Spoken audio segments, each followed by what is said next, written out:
Q and Review, celebrating 40 years of audio production, welcomes you to this week's edition of the Glasgow Times Sports Podcast, recorded from our studio in the Bishopbriggs Media Centre and by our volunteers working from home.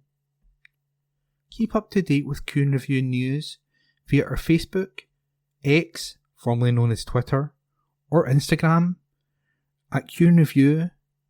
That's @CUEANDREVIEW,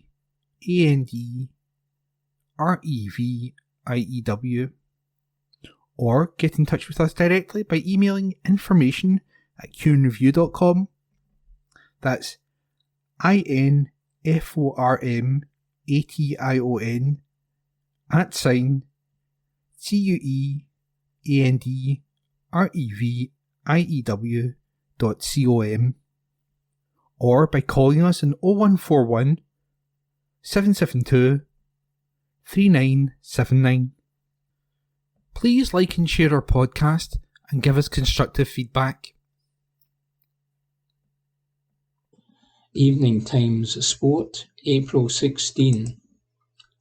Not taking that. Rangers' excuse will not wash. Report by Ewan Payton. Rangers cannot use their postponed game at Dundee as an excuse for their defeat to Ross County. That's the viewpoint of former captain Barry Ferguson.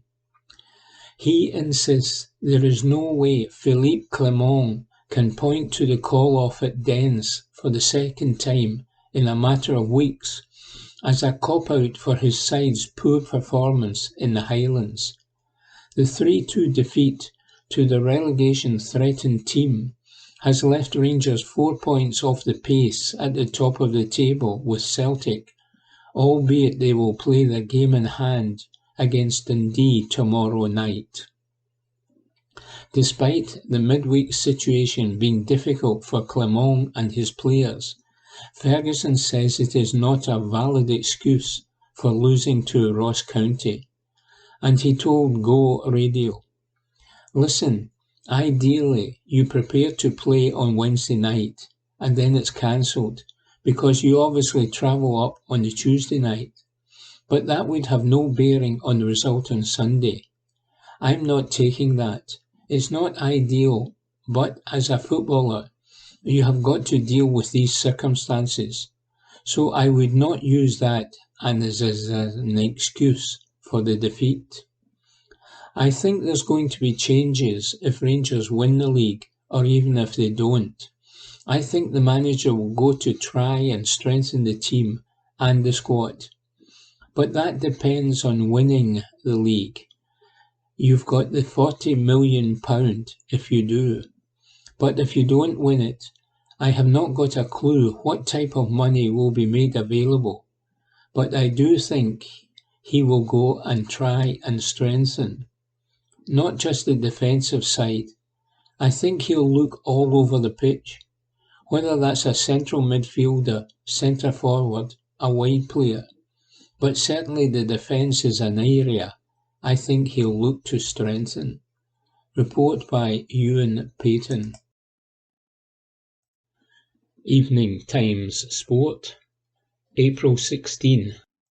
Nathan Patterson, Scotland injury blow. Report by David Irvin. Scotland have been handed a major Euro 2024 injury sweat after Nathan Patterson was forced off for Everton against Chelsea last night. The 22-year-old right-back had to be replaced in stoppage time of the heavy 6-0 loss at Stamford Bridge. Patterson, who has regularly featured for Scotland under Steve Clarke, had come on as a substitute at half-time, but would need to be replaced before full-time. The defender pulled up after attempting to track back with Ben Chilwell, with Sean Dyche warning of a serious hamstring problem. The cruel injury blow is a serious worry for the player and the Scotland national team ahead of the Euros this summer. No timeline for a diagnosis or rehab period was set in the aftermath of the match, with Dyche offering a wait-and-see verdict on the situation. Patterson was just one of 3 injuries suffered by Everton in the nightmare loss, with Jared Branthwaite and Seamus Coleman also forced off. Dyche told club media after the match, "It was a perfect storm tonight. Every mistake seemed to get punished. Every goal seemed to go in. I think they had 14 efforts in goal. We know how many we have had. They scored 6 and we got 3 injuries. That is not a good mix. It happens now and again in your career and lifetime in football. But that is as bad a mix I have experienced with injuries. Jared, we hope, is minor, but we have to wait and see. Coleman has pulled his groin. We don't know yet. And Patterson's looks a bit more serious. A hamstring injury. We are going to have to wait and see.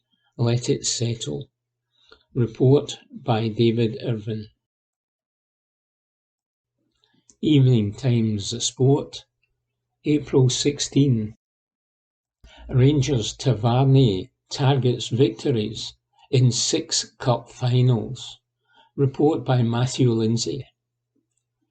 James Tavernier has insisted that Rangers players have the mentality they need to bounce back from their devastating defeat to Ross County, as he targeted wins in all 6 of their remaining Singe Premiership matches, including against Celtic at Parkhead.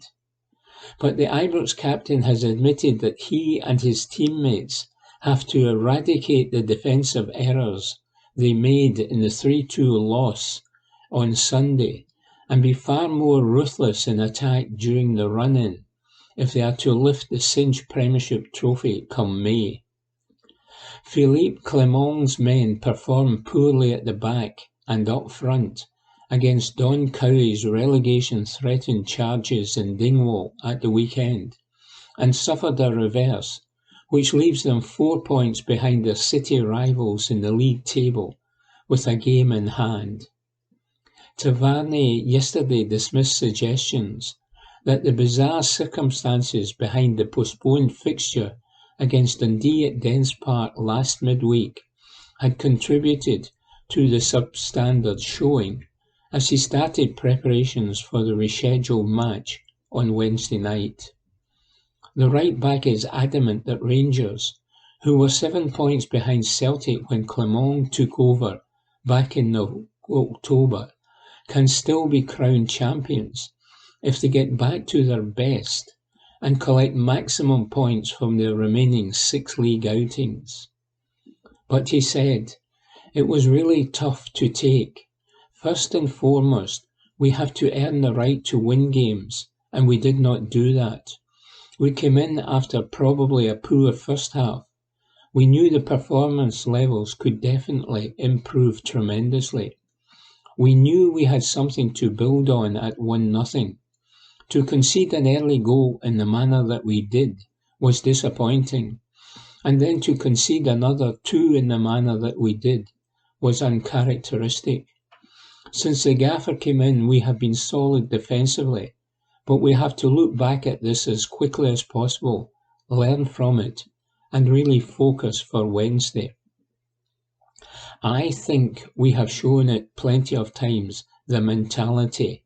But as I said, you have to earn the right to win games, and we didn't do that. That is the disappointing factor.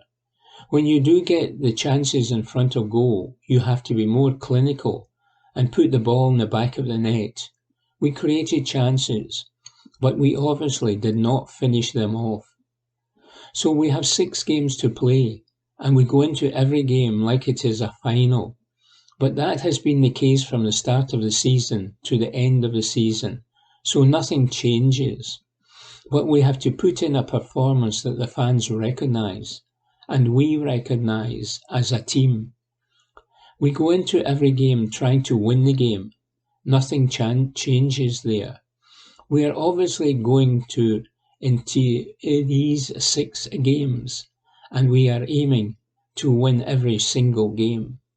But that's the Rangers' mentality, to win games. We go to win games in Europe, so nothing changes there.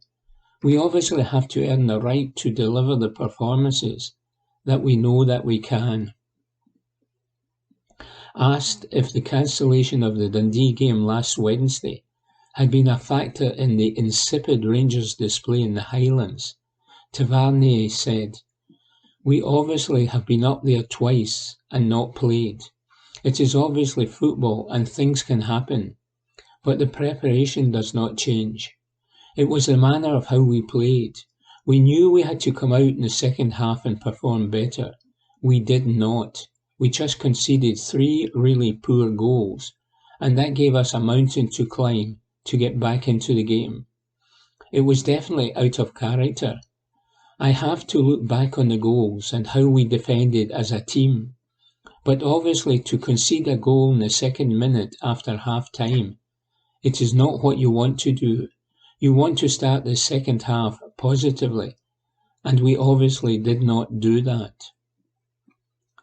Tavernier has promised the Rangers supporters who booed him and his teammates off the park at the Global Energy Stadium that we will see a response to the county reverse against Dundee tomorrow night, and then in the Scottish Gas Scottish Cup final against Hearts at Hampden on Sunday.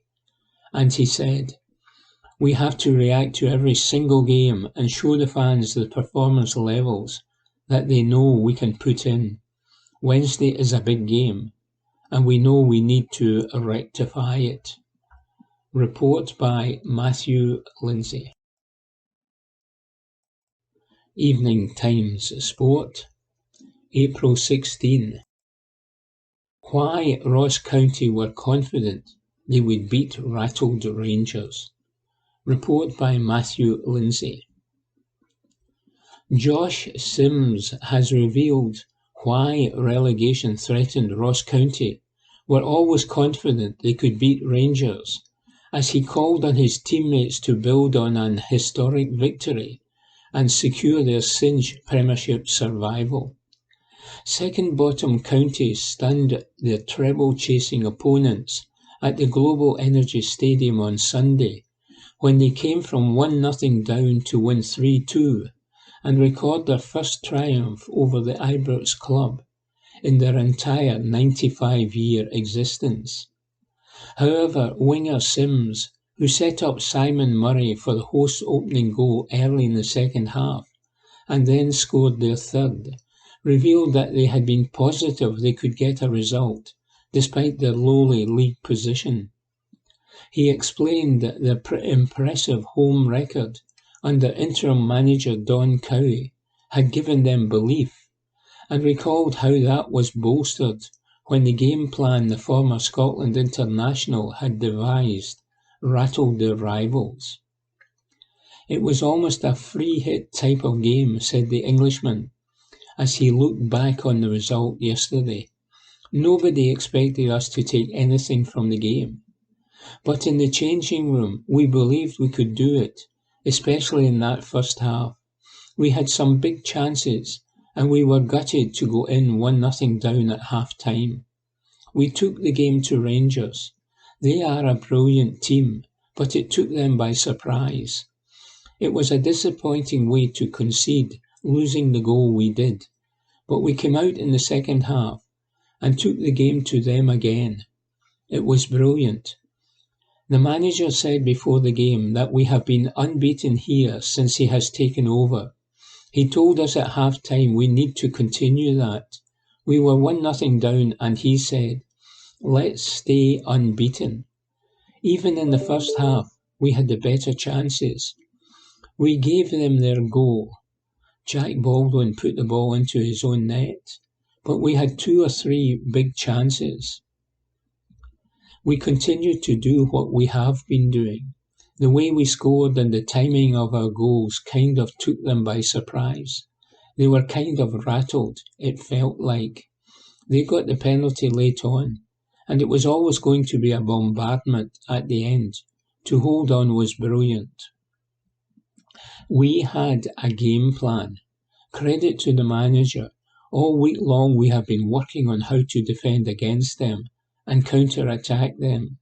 They have strengths all over the pitch, so it is difficult to have a game plan. But credit to the players, we put it out there.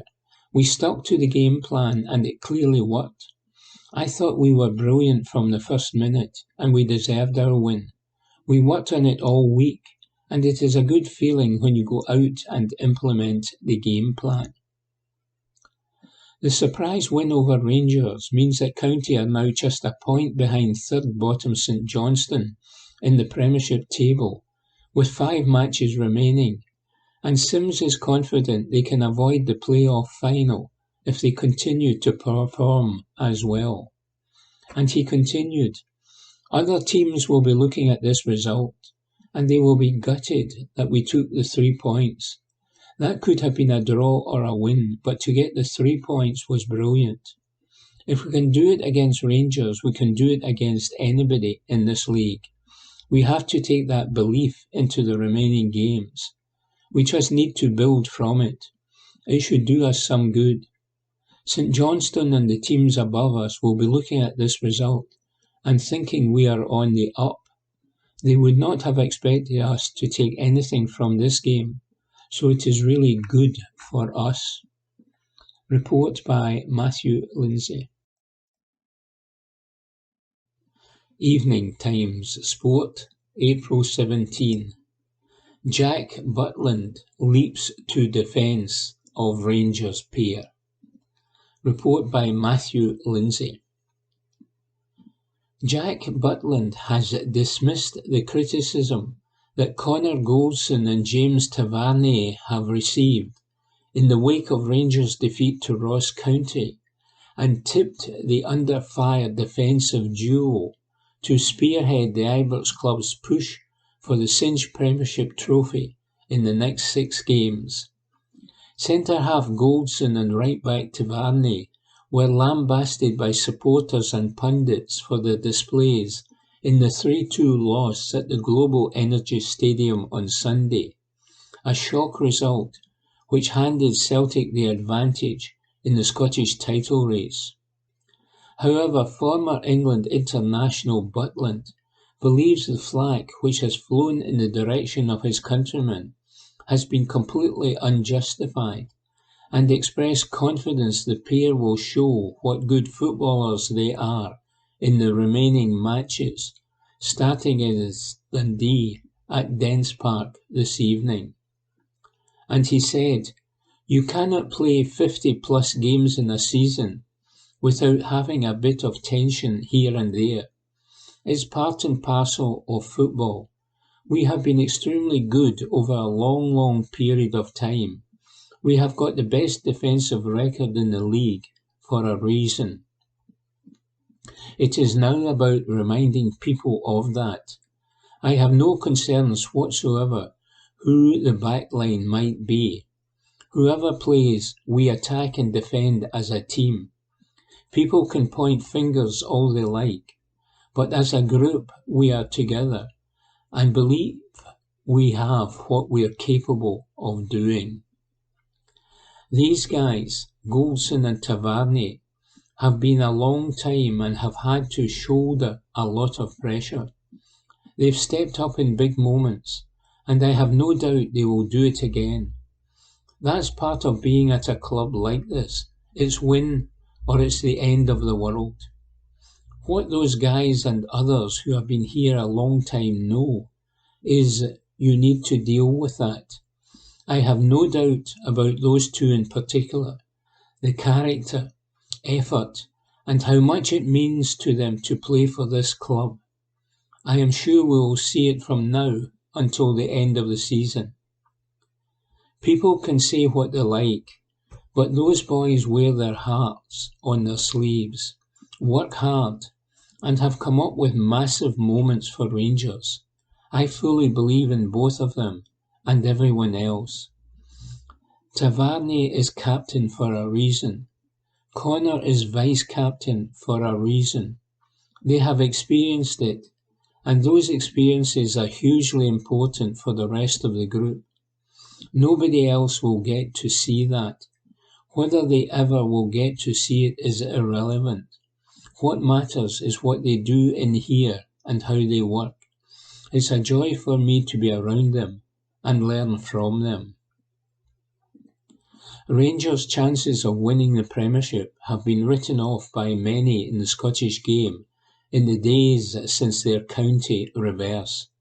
But Butland is still confident that they can win all of their last 6 games and complete the second leg of a domestic treble.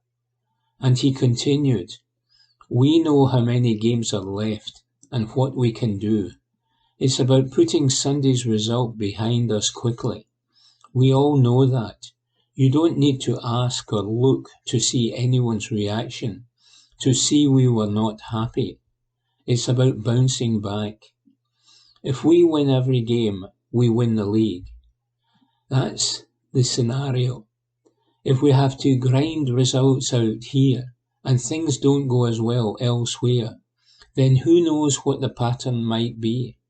We have to take each game at a time and win each one.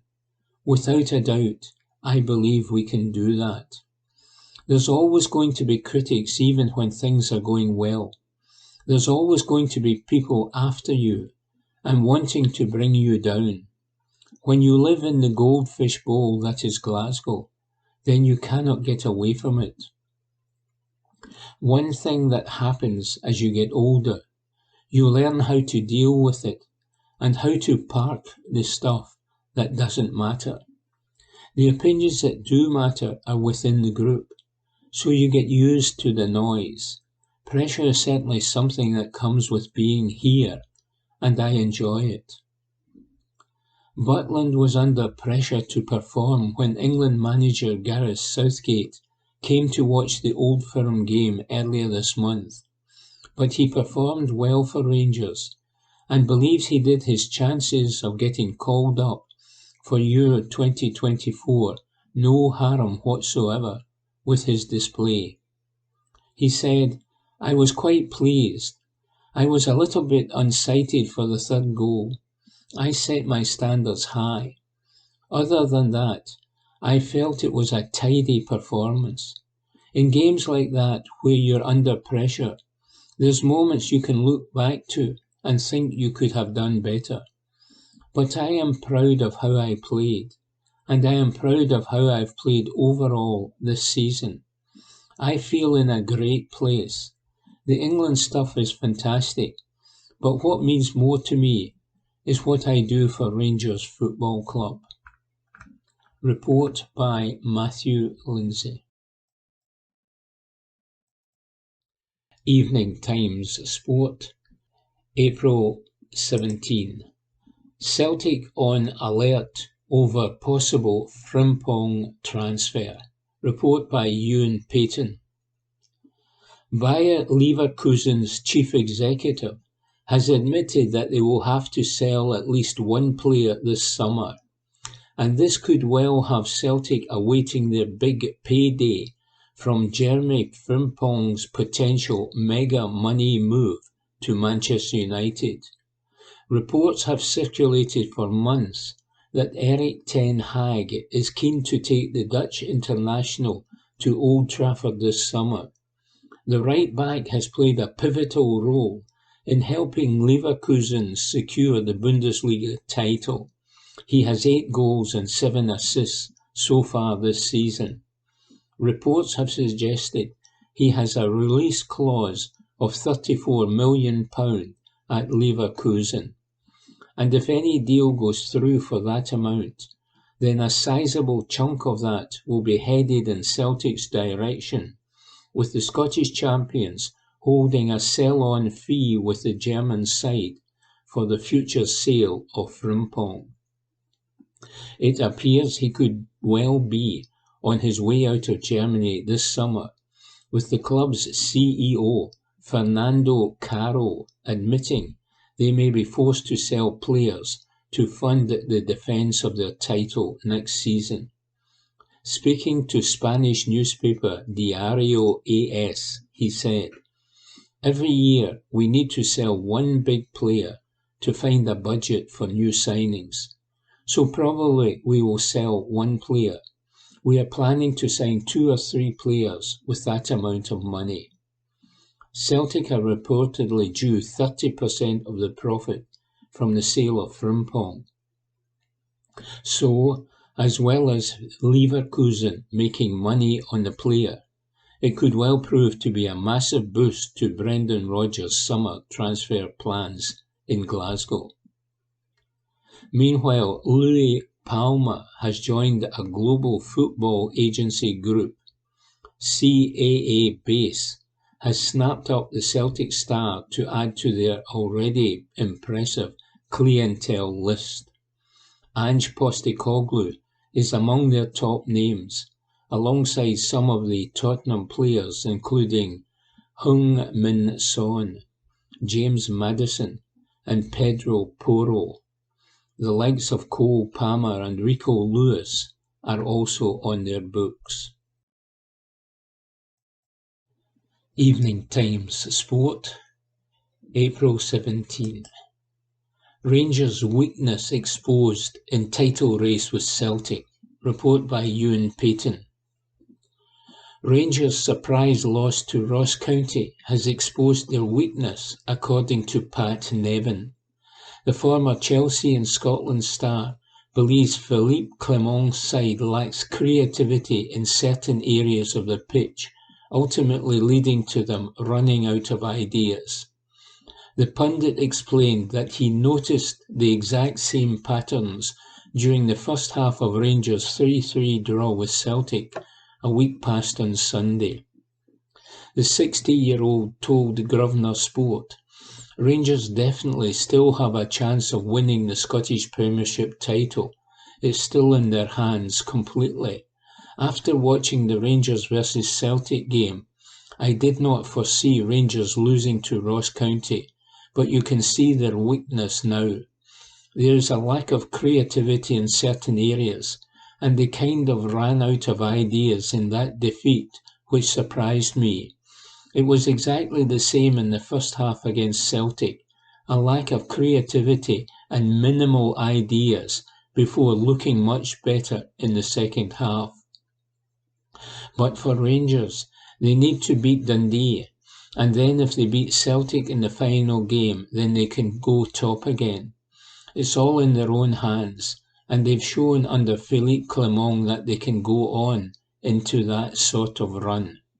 They are second favourites, there is no doubt about that, but what does that mean if it can all change in one weekend? There's a break from the title race this weekend as the Scottish Cup semi-finals take certain stage. Celtic face Aberdeen on Saturday, while Rangers take on Hearts on Sunday, and Nevin believes the atmosphere at a potential Old Firm final would be top-notch. He added, "I always cover the games between Rangers and Celtic at Ibrox, at Celtic Park, and the one thing that's missing is the crowds for the away games. They are amazing atmospheres, but it's not like back in the days when it was a half and half. There is the possibility of a Scottish Cup final between Celtic and Rangers, where it will be half and half.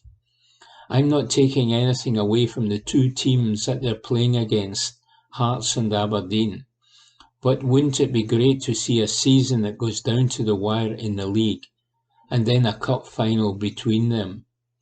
It's really exciting, Scotland, which it hasn't been for a long time, and that's great." Report by Ewan Payton. Evening Times Sport, April 17. Emotional Connor Goldson admits he wanted to die. Report by Ewan Payton. Connor Goldson has admitted he wanted to die after undergoing life-changing heart surgery in 2017. The Rangers defender is now 7 years on from that fateful moment in his life, while he was still on the books at Brighton and Hove Albion. The footballer was diagnosed with an aortic aneurysm, a swelling of the large artery that passes through the abdomen, which was at risk of bursting with potentially catastrophic consequences. He underwent surgery, aged 24, which was successful, and a large scar remains on his chest. Now, speaking to Talking Transitions, a podcast about mental health, injuries, and dual careers, Goldson has opened up on speaking to his wife about the sheer pain of his operation and wanting to die. The 31-year-old admitted, "It was bad. That had to break my best bone, literally, with a saw." The Brighton doctor actually came into the operation, so he managed to take some pictures. I've got pictures of my heart on my phone. They sawed it straight through my chest, opened it up, did the operation. The first night I was full of drugs. I was out of it. Then the second night it hit me. I was in the hospital bed, and I remember texting Kaylee saying, "I just want to die. I can't go through this pain." Previously addressing his scar, he said, "I don't see it anymore. It's just part of me, part of my body. It looks nice. I like it because it shows what I've been through. The only thing with a scar is when you're in the showers, people ask questions. I don't mind talking about it now. Truthfully, I've never really spoken about it openly because it was a difficult time. But I also felt fortunate that I was able to continue playing, so I've never really wanted sympathy." Report by Ewan Payton. Evening Times Sport, April 18. Clermont issues appeal to Rangers fans. Report by Matthew Lindsay. Philippe Clermont last night insisted he got the reaction that he wanted from his Rangers players to their Ross County defeat, despite the Ibrox club's hopes of lifting the Scottish title, suffering another savage blow with a goalless draw to Dundee at Dens Park. And the Belgian, whose side is now 3 points behind singed Premiership leaders Celtic, with just 5 games remaining, insisted his men could still win all of their remaining matches and be crowned champions. James Tavernier and his teammates, who crashed to a 3-2 loss at the Global Energy Stadium on Sunday, were booed off the park by their own supporters for the second time in 4 days, after failing to triumph in their rearranged game in hand. But Clermont was adamant they had performed far better against Tony Docherty's side on Tayside than they had in the Highlands, and refused to write off Rangers' chances of finishing first in the league come May. "Yes, they gave a reaction," he said. "We did not get the result we wanted. We were the only team to deserve this result this evening in the possession, in the chances, the clear chances. But you need to put the ball in the net, and you also need some luck sometimes. A few good opportunities, a few good saves of the goalkeeper, who had a really good game. A few times the ball was saved on the line, in the goal. You need to take that moment, and that opens up the game." Asked if the Rangers' performance was concerning for him, he said, "It would be concerning if it was the same performance as Sunday. That was not the case. So there were a lot of things much better. It was also needed because Sunday was our worst performance in the 6 months that we've been together. Then it's a pity that they show better things, but don't get the result behind you.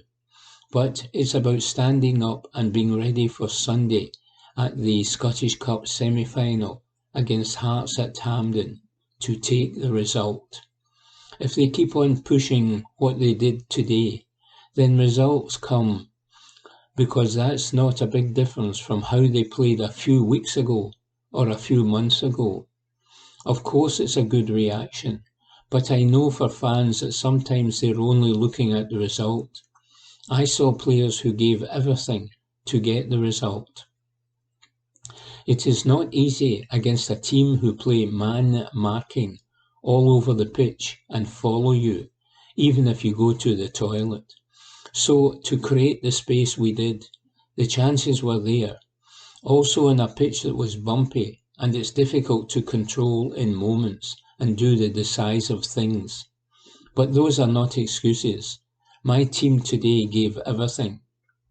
I was angry, I was disappointed on Sunday. Today I've seen a team who, of course, could do better.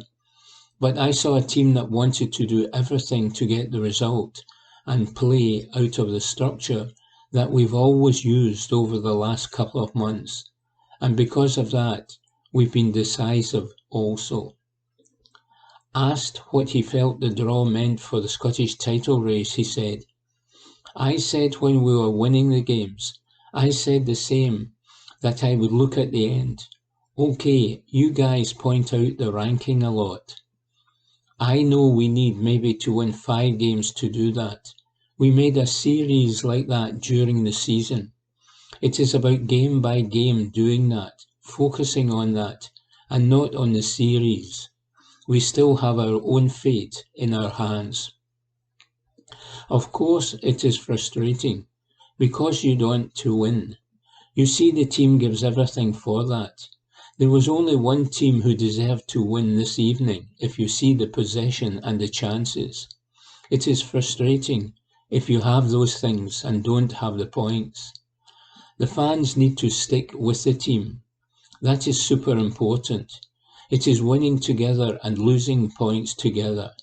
I know as a fan you have the emotions, and for sure after the game. But they have been great the last couple of months and pushing the team over difficult moments. That is what I expect also in this situation. They expect that the team gives everything to win games. Maybe in the next weeks they can push the team a few times over the line, or the ball over the line. I still believe that. I was maybe the only one in Glasgow who believed that in October. Probably the only one of the town who believed that. We are now 6 months later, and if we win all our games, then there's a really big possibility for that. I think that is already a big step forward, and I believe in these players, this group, because I have seen what they have done this season already. They can do it again. Report by Matthew Lindsay. Evening Times Sport, April 18. Dundee boss in curt response to Rangers claim. Report by Matthew Lindsay. Tony Docherty has dismissed Philippe Clement's claim that Rangers deserved to beat Dundee at Dens Park last night, and insisted his charges had been untroubled by their Ibrox rivals during the goalless draw. Docherty's charges performed well in the rearranged Singe Premiership match against Clement's men, and earned a point for their efforts at the end of the 90 minutes. The former Aberdeen and Kilmarnock assistant, who secured a top 6 spot on Saturday, gave a curt response when he was told that his opposite number had stated the visitors deserved to come out on top. He said, "You watched the game, and I would strongly disagree with that. It was important in the last couple of games that I made sure my players were focused for every game, and we've kept that focus over the last 2 games. We have got results that have been a reward for the focus shown, and I thought tonight Rangers had a lot of possession, but I never thought they troubled us. I think Scott Tiffany should score from the first half free kick when Bakayoko was offside. So the icing on the cake would have been a goal to win it, but I felt in and out of possession our play merited a clean sheet against a very talented Rangers side with huge motivation. Doherty added, I thought it was, again, a really fantastic performance by the team. I thought we went toe-to-toe with a really good Rangers team, which has a huge motivation in the title race. But who had the more motivation in that game? As I say, I thought my players served up a fantastic performance out of possession and in possession. I could not be more pleased with them, because I thought their focus going into the last two games was outstanding, and I thought we got our rewards tonight. What I've asked of the team tonight and on Saturday as well was to give that disciplined performance, to keep a clean sheet, because we are the third or fourth highest scorers in the league, and we are always likely to score a goal. But it's important we show that discipline and organisation out of possession against a really top team to keep the clean sheet. That's down to the players executing the game plan we set out on the pitch. Report by Matthew Lindsay. Evening Times Sport, April 18. Jarring Clermont Monaco stat. Report by Mark Walker. Rangers' end-of-season form nosedive must feel like history repeating itself for manager Philippe Clermont. The same thing happened to him last term at Monaco. The Ibrox side dropped another 2 points at Dens Park last night after a goalless draw at Dundee, which followed on from a dismal day in Dingwall, where they lost 3-2 to Ross County. Since beating Kilmarnock at Rugby Park at the end of February to go 2 points clear of Celtic at the top of the league with 10 games to go, they have won just one of their last 5 league games, against Hibs at home. Rangers have lost at home to Motherwell and away to County, and drawn with Celtic at home and last night in Tayside.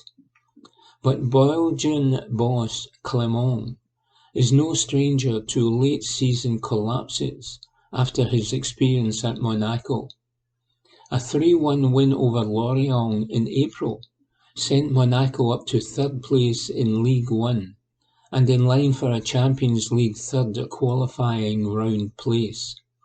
However, Monaco would win just one of their last 7 league games that season and lost 5 of them. Clermont's side only managed 1 win at Angers and drew at home to Lille, but lost to Lens, Montpellier, and the last 3 games of the season to Lyon, Rennes and Toulouse.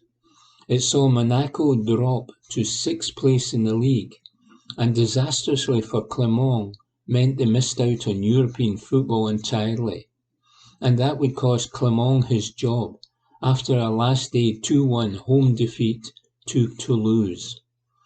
Monaco axed him 2 days later, and sports director Paul Michel said, "It's a difficult decision to take because Philippe has always given the best of himself and has always acted in a professional way. On behalf of the club, I want to thank him for all of his efforts." Evening Times Sport, April 18. Hibs boss told simply unacceptable form. Report by Robbie Hanratty. Hibs have come out and addressed the simply unacceptable position the club are in. Nick Montgomery's side lost a late goal to draw with Motherwell on Saturday and end their hopes of a top 6 Scottish Premiership finish. The 42-year-old Montgomery has inherited an expensively assembled squad, which has ambitions to be competing for European places, but he has failed to deliver, prompting the Easter Road board to conduct a full review of the club's footballing structure in an attempt to avoid a repeat campaign in future, and they claim results need to improve after holding a crunch meeting with the head coach.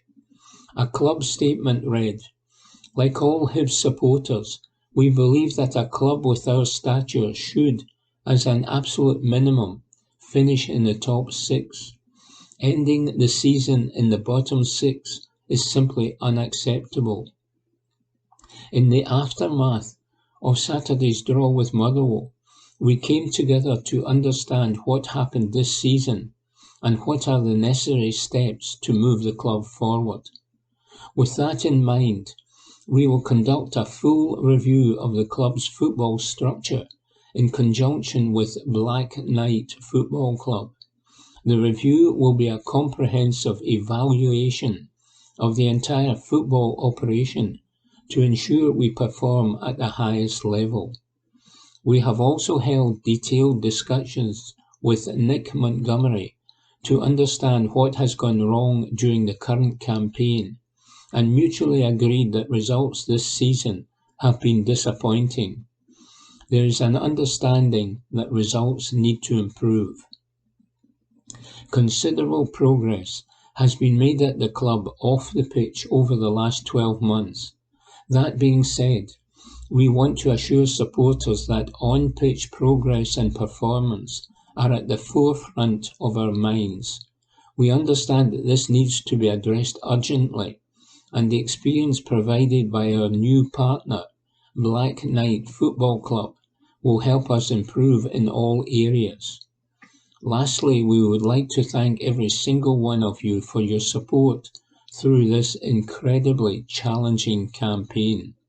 Your backing has been unwavering, and the club is extremely grateful. We will continue to work tirelessly to deliver results our supporters can be proud of. Report by Robbie Hanratty. Evening Times Sport, April 18. Sutton in "Start Praying" warning to Clermont over Rangers' woes. Report by David Irvin. Chris Sutton reckons Philippe Clermont needs a miracle to get Rangers back on track in the title race this season. The Parkhead favourite jokingly warned the Ibrox manager to "start praying" as he was quizzed on how Clermont can correct recent struggles. Sutton watched as Rangers struggled against Dundee at Dens Park last night, with the match ending in a goalless draw. The result pushes Dundee closer to St Mirren in 5th, but for Rangers it leaves a 3-point gap to league leaders Celtic, with just 5 matches remaining. The draw takes Rangers' winless run to 3 matches, after the 3-3 draw with Celtic and a 3-2 defeat to Ross County, before the Dens Park stalemate.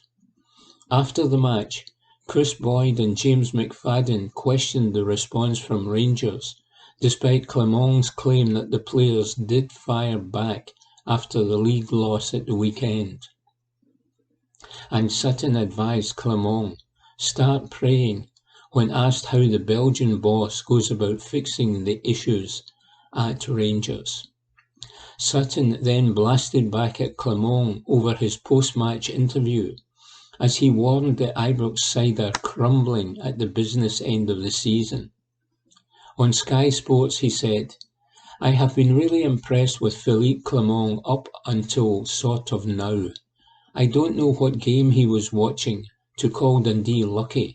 They were not lucky. He did say Rangers lacked a spark, and people should not jump to conclusions. The conclusion is in a huge game, a huge couple of games, Rangers have had. They've not stepped up when they need to most. It's come to the business end of the season, and they needed to build momentum, and they are losing it at this moment. We know second is last in Glasgow. We saw the reaction of the Rangers fans at the end. They are not happy. He's got this Rangers team back into a title race. Then all of a sudden, they are crumbling." Report by David Irvin. Evening Times Sport, April 19. The blunt reality of St Mirren's top 6 fixture list laid bare. Report by David Irvin. When St Mirren secured a second successive finish in the top 6, there was understandable celebration of an achievement that had previously agonisingly slipped through their fingers. The top half finish, regardless of a tortuous recent few results, has been richly deserved, despite what any supporter of another club might claim. Over the piece, St Mirren have been one of the better clubs in the country. That's not an opinion, that's fact.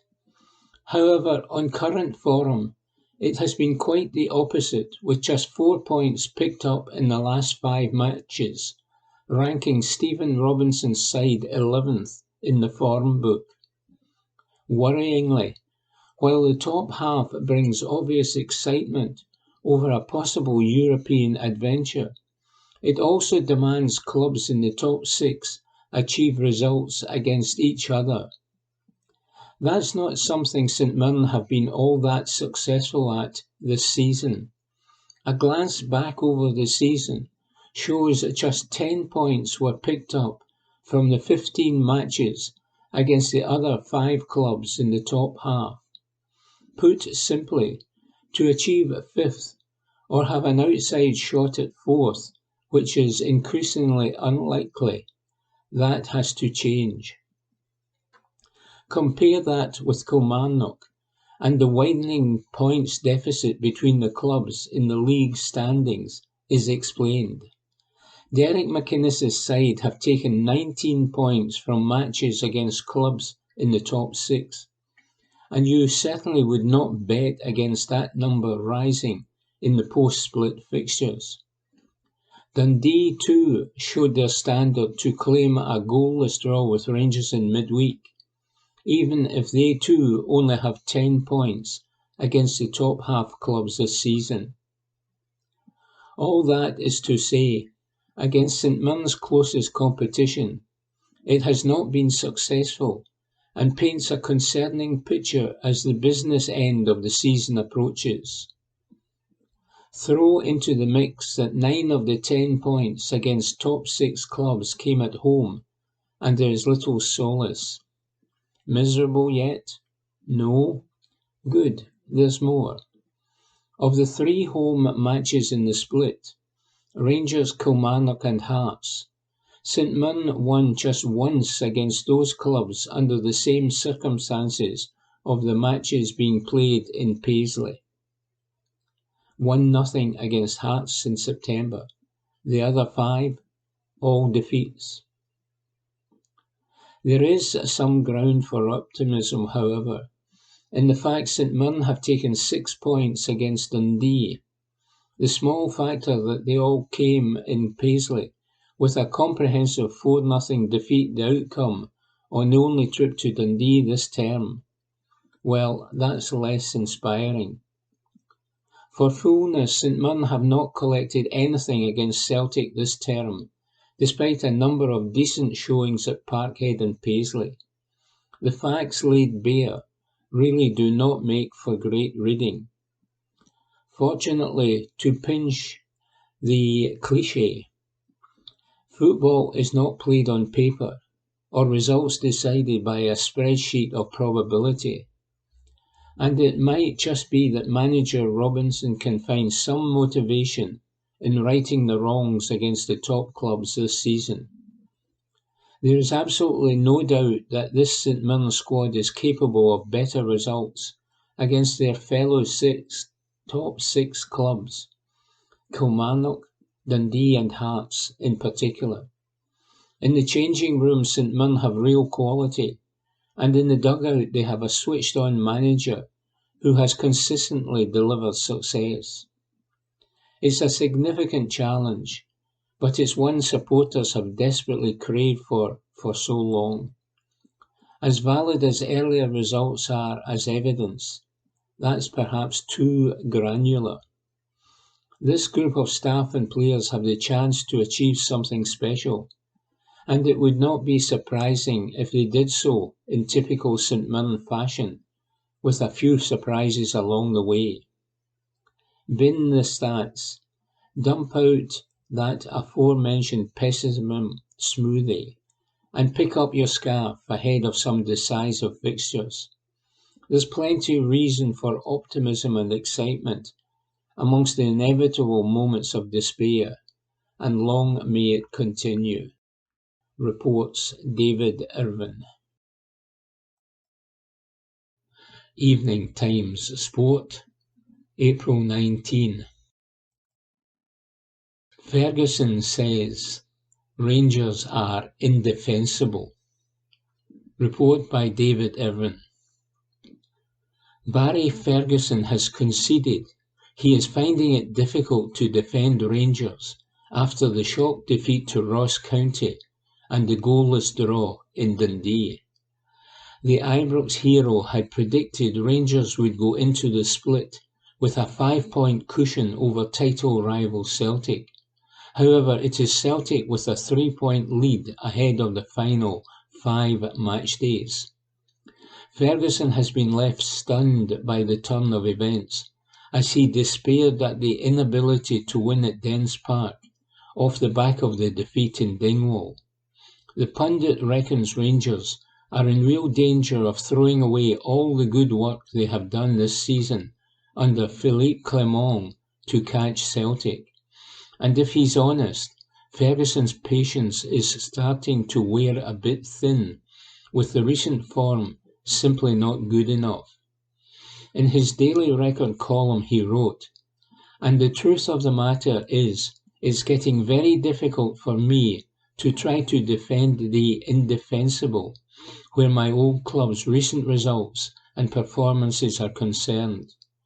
But, like the fans who made the journey to Dens Park the other night, and who vented their anger on the final whistle, I must admit that even my own patience is starting to wear a bit thin.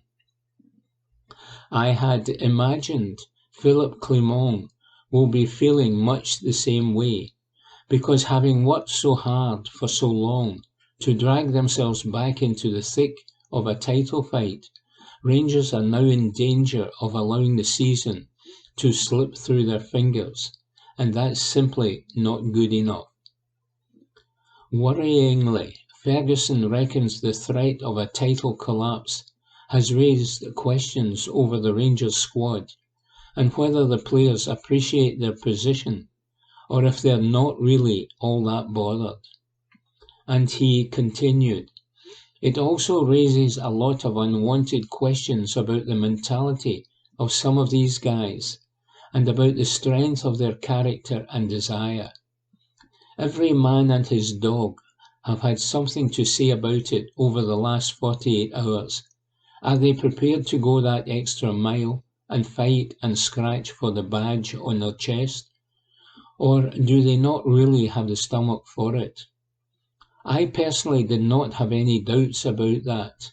But yes, the way they have performed over the last couple of weeks has left me scratching my head and wondering if some of these guys truly understand how privileged they are to be putting on that shirt, or if they're not really all that bothered." Despite Ferguson's criticism and fear over the conclusion to the title race, he urged supporters to back the team after giving himself a talking to. Said Ferguson, "Let's just say I was almost lost for words on Wednesday when I watched them lose another 2 precious points in Dundee, and it left me feeling so down that I struggled to get a decent night's sleep. But, after a lot of tossing and turning, I woke up yesterday morning and gave myself a shake, because, for as long as it's still possible for Rangers to win this league, then supporters like myself have a responsibility to back the team through difficult moments such as these." Report by David Irvin. Evening Times Sport, April 19. Hearts boss not surprised by Rangers form after run of luck. Report by Ewan Payton. Hearts head coach Stephen Naismith insists Rangers had luck on their side as they rampage to the top of the table with some great mid-season form.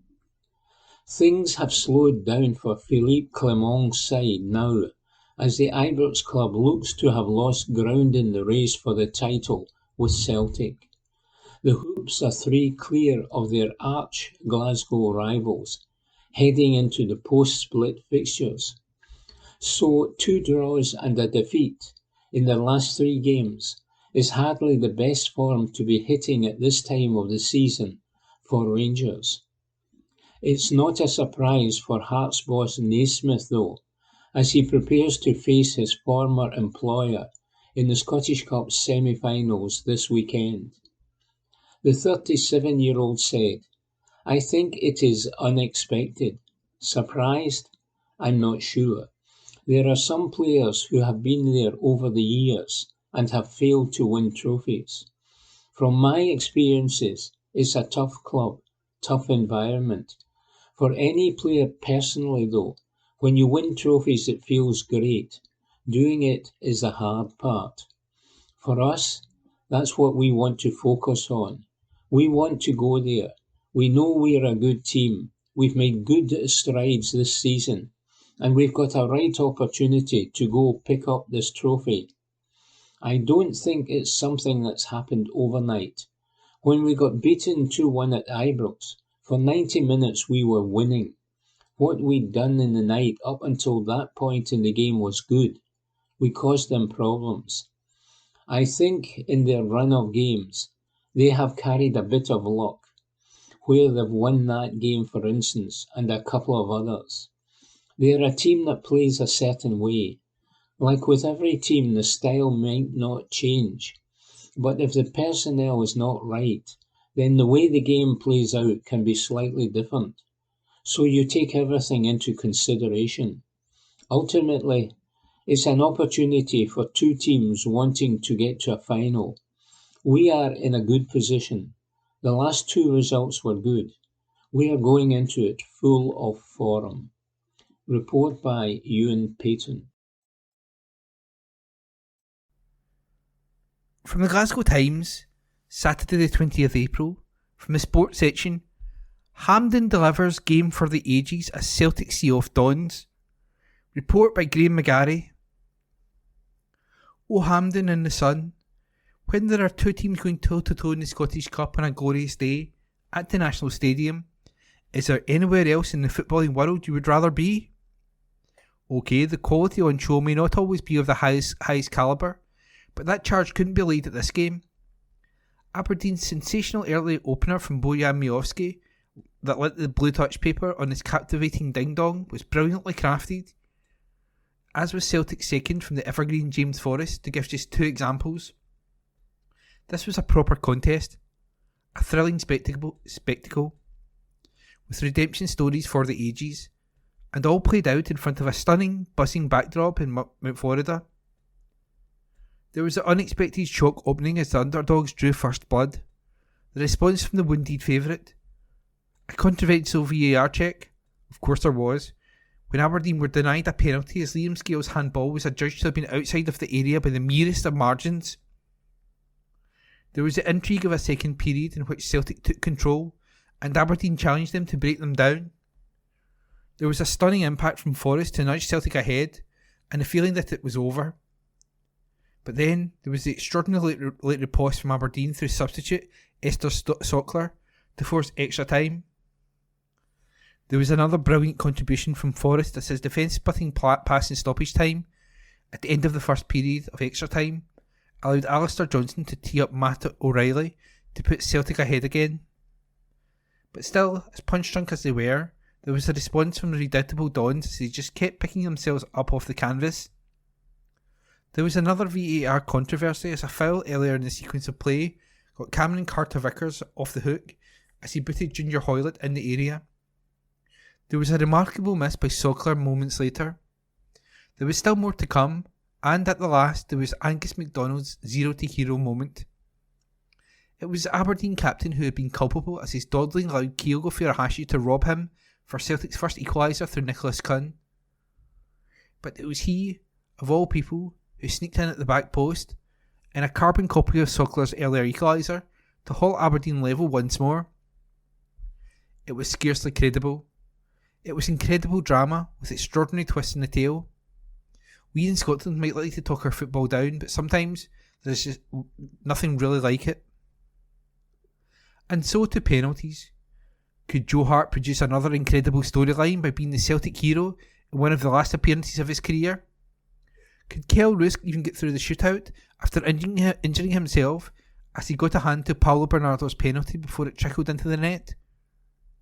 It all just added up to the suspense that hung around Hampden thicker than the usual pyro smoke that fogs the air. 7 spot kicks found the net before Ryan Duncan hit the post, and Hart stepped up to take the next one for Celtic because, well, that was just the most bonkers thing to do. Of course, he missed too, clattering the ball off the post. There were 4 further successful conversions before poor Killian Phillips stepped up and his effort was saved by Hart, the Celtic keeper earning his own moment of redemption by doing what he is actually paid to do. Ultimately then, it will be the Celtic fans who will be fortunate enough to return here in May to watch their team defend their trophy, but no matter who they face, they aren't likely to get a stiffer test than this. There were bodies in red sprawled, bereft on the Handham turf, as Celtic lapped up the acclaim from their vast support, and they had given it their all, which rather begs the question of where they have been all season. Around 8,500 Aberdeen supporters had made the trip down to Glasgow more in hope than expectation, with the number of Dons that didn't bother also a statement about their assessment of their side chances. Those remaining in the Granite City would have been kicking themselves for missing some brilliant moments, with that red slice of Hampden sent into hysterical celebration on 3 occasions. From a Celtic point of view, they might ask the same question of Forrest, who contributed so much in getting them over the line. Rodgers has called Forrest the best winger at the club only a few months ago, but even allowing due respect for his advancing years, he's still only 32. He might not be able to start every week, but in games such as these, his quality and experience would surely have been a better bet than a flaky Jan Hong-Nguyen. Still, he got there in the end, and thanks in part to Forrest, so did Celtic. Eventually, boy did they have to work for it. And that report was by Graham McGarry and read by me, Ian McKenna. Evening Times Sport, April 22. 6 non-Old Firm players who could have made Team of the Year. Report by Craig Fowler. The PFA Scotland Team of the Year for the 23-24 campaign was released last week, and some of the choices were, well, interesting. Jack Butland, James Tavernier and John Lundstrom all made it from Rangers, while Cameron Carter-Vickers, Liam Scales, Matt O'Reilly and Callum McGregor represented Celtic.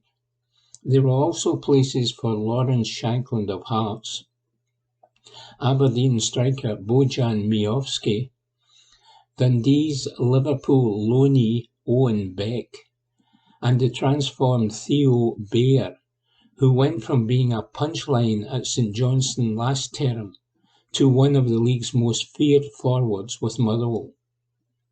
7 players out of the 11 being from the Old Firm is not that unusual, nor should it be.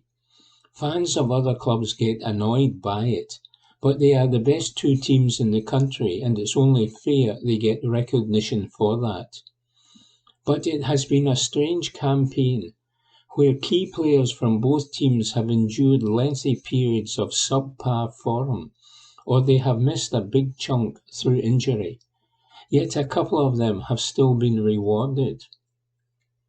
Carter-Vickers is undoubtedly the best centre-back in the Scottish Premiership, but injury issues have limited him to only 1,600 minutes, the equivalent of about half a season. Scales being selected alongside him was something that took even a few Celtic fans by surprise. The same goes for Rangers supporters when they saw Lundstrom's inclusion. I am not just limiting my criticism to the old firm inclusions. Bear's dramatic improvement has been a terrific story, but his entry feels very much like recently Bias when he only netted twice in the first 19 games and still looks raw.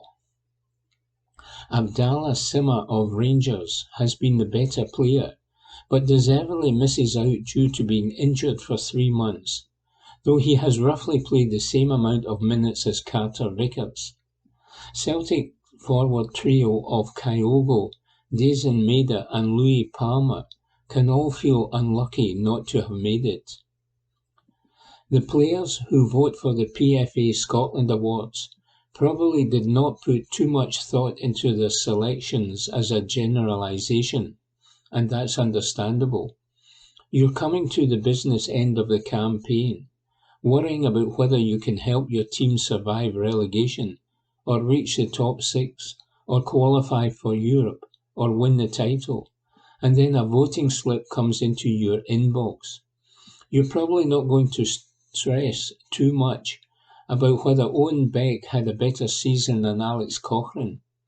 That's the job of football geeks like myself. So let's have fun this week and put forward some players who maybe should have got more consideration for the Team of the Year 11. Your fellow pros may not have recognised your undoubted quality, but I am here and I see you. Frankie Kent of Hearts. The biggest omission. On consistency alone, taking into account both form and availability, he has been the best centre-back in the league. The former Peterborough defender has had a transformative effect on Hearts' fortunes after they leaked goals consistently last term, a flaw which cost them third place and a second successive campaign enjoying the fruits of group stage football in Europe.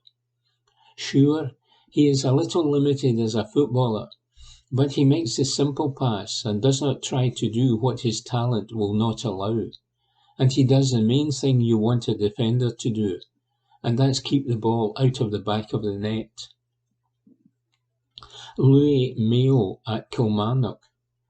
If you want to argue Scales over Mayo because playing at centre-back for Celtic, with all the attention and pressure that comes with it, it is a tougher job, then I wouldn't necessarily disagree.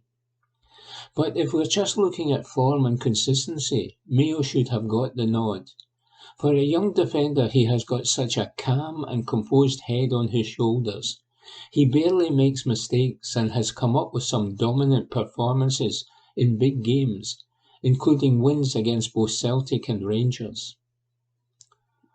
Alex Gogic of St Mirren. Another strong contender at centre-back who you could argue has played just as well as the two names previously. I remain to be convinced how good a defender he is naturally, seeing him more as a midfielder who just happens to fit perfectly into St Mirren's 3 at the back system, where he is given licence to step out and almost act as a number 6 from the heart of the defence. But there is no doubt he has been brilliant for the Buddies. Dimitar Mitov at St Johnstone. I do not mind the selection of Butland. He has come into the Scottish Premiership in his first season and proved himself, both domestically and on the continent, to be the country's best goalkeeper. But I often wonder about how deserving it is for an old firm keeper to get selected in this team. After all, they spend most of the campaign watching the rest of their team from 60 yards away knock the ball around. Butland has made some impressive and crucial saves, but I don't think he's made as many as St Johnstone's custodian.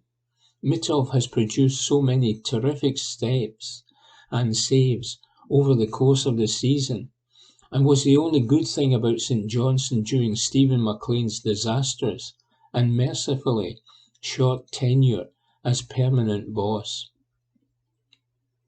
Blair Spittle at Motherwell. If any Motherwell player deserves a place rather than Bear, I think Spittle should have been that man. I've long been a Spittle sceptic and remain unsure how he'll get on at Tynecastle next term, but I cannot deny that he's been superb for the Steelmen. He has always had goals in him.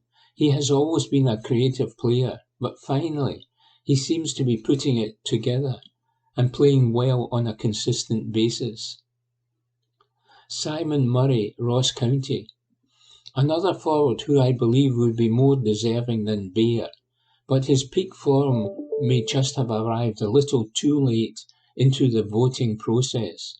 He has been brilliant this campaign and is the main reason, if not the only reason, County are still in with a chance of avoiding the playoffs.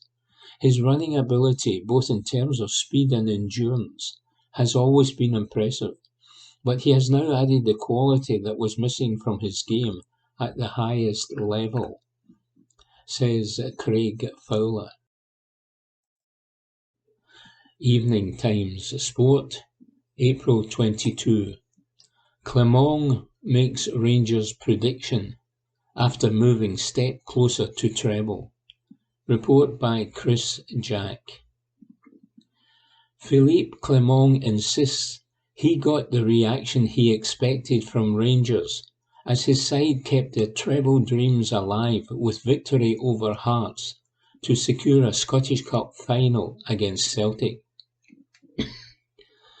The Belgian has suffered a handful of setbacks in the Premiership title race in recent weeks after Rangers were beaten by Motherwell and Ross County and held by Celtic and Dundee. Rangers head into the post-split fixtures second in the standings, but are just 3 points adrift of their Old Firm rivals. The final 90 minutes of the campaign could deliver a historic success for Clermont, and it will be Celtic that stand in Rangers' way at Hampden after Cyril Dessers scored in either half to see off Hearts. A 2-0 victory has set up the first Old Firm Scottish Cup final in more than 2 decades. To say it's pleasing is not a good word, Clermont said when asked about how pleasing the result was on the back of their Premiership struggles in recent days. It is what I expected, he continued. It's what I demanded. It's what I wanted. It was what I knew I would get from the team. I was totally not pleased about the game after Ross County, with how we lost our structure and lost our normal football. Against Dundee, we were too much in a rush to score a goal, and today we found the right balance again. It's what we have been doing for a lot of months now, but it's been challenging in the last couple of months with all the injuries and players in and out. We have been lacking rhythm. But today, if you see the bench, it is stronger again, and that's going to be important in the next couple of weeks when it's 1 game a week. Before these cup semi-finals, we were the only team that played during the week. It makes a difference, and you need to look at that if you have 3 games in 7 or 8 days.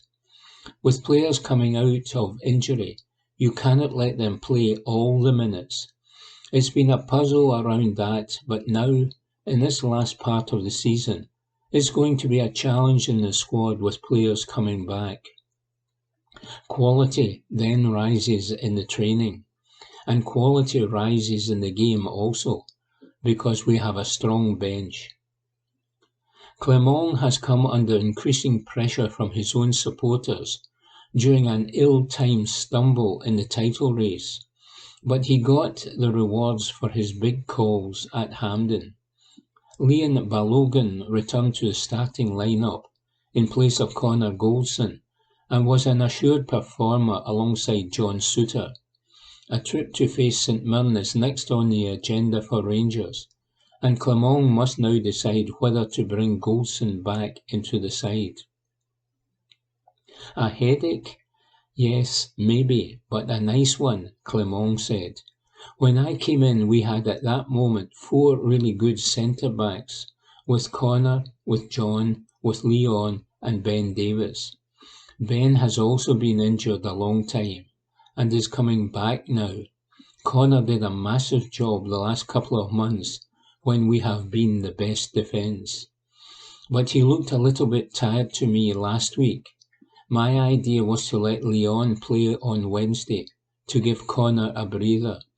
But Leon became sick, so there were circumstances where you need to adapt. I know the quality of these 4 guys. I know they are going to push the next few weeks to be in the team. If I can have more headaches like that in all of the positions, then I am sure we are going to be really successful the next couple of weeks. The only negative of the afternoon was the injury that forced Abdallah Sima off inside the opening quarter of an hour. The forward only returned to action against Hibs after a lengthy layoff with a thigh strain he picked up at the African Cup of Nations. When asked about the winger's fitness, Clement said, "I don't know yet. We will make that assessment tomorrow or the day after. I hope it's not too bad, but the doctor did not speak to me about that. I know from experience you cannot make that assessment now, so it will be tomorrow or the day after."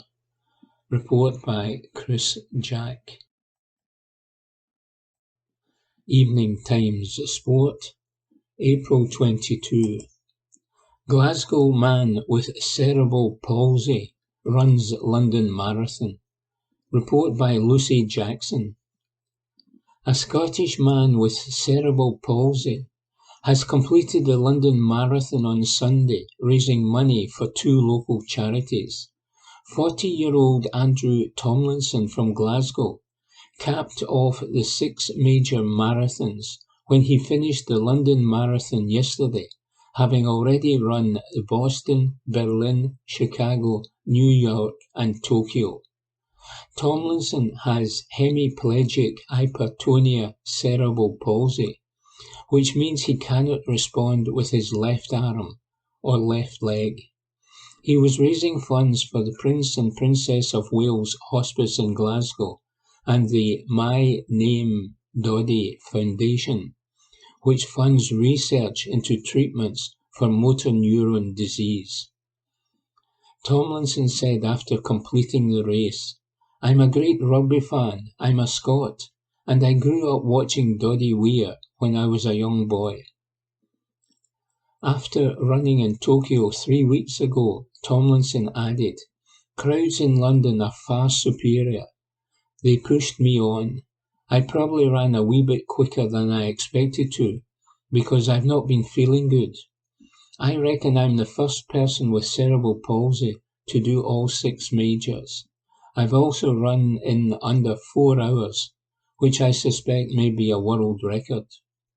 More than 50,000 people are running the 26.2-mile course through London, making it the largest turnout in the marathon's history. The 2023 marathon, the world's biggest annual one-day fundraising event, raised £63 million for thousands of charities. Report by Lucy Jackson. Evening Times Sport, April 22. Frustrated Naismith admits opportunity missed against Rangers. Report by David Irvin. Steve Naismith has conceded Hearts' loss against Rangers in the Scottish Cup semi-final was an opportunity missed. The Tynecastle side fell to a 2-0 defeat as their Hampden hoodoo against Rangers continued, having never beaten the Ibrox side at the National Stadium. Manager Naismith cited a terrible start on a frustrating afternoon for his side as immaturity in the final third ended up being costly for Hearts. Asked his thoughts on the match, Naismith said, "Frustrated, disappointed with the outcome, because I am someone who wants to win. That's the overriding emotion at the moment. We got off to a terrible start. We cannot lose an early goal like we did. The reaction until the second goal was good. We controlled the ball a lot. We created opportunities. I think what you see is our immaturity in the final third. We had 4 or 5 really good situations. We either pick the wrong option or overhit a pass or don't get the finish. In those moments, we must hit the target, make the goalkeeper make a save, or score a goal. That's the biggest frustration for me because we got good opportunities we didn't take, and the goals we concede are cheap. On whether it was a missed opportunity, Naismith added, yes, it is because of how we played and the manner of the goals we lost. It was definitely an opportunity missed. If we take one of the chances, it's 1-1 with 15 minutes to go. We've got the momentum. We look to be comfortable in possession. And the second goal is a killer for us because at that moment of the game we had possession and we gave it up cheap. Report by David Irvin. That concludes this week's edition of the Glasgow Times Sports Podcast. Please remember to subscribe to our channels at Q and Review and to tell your friends about our service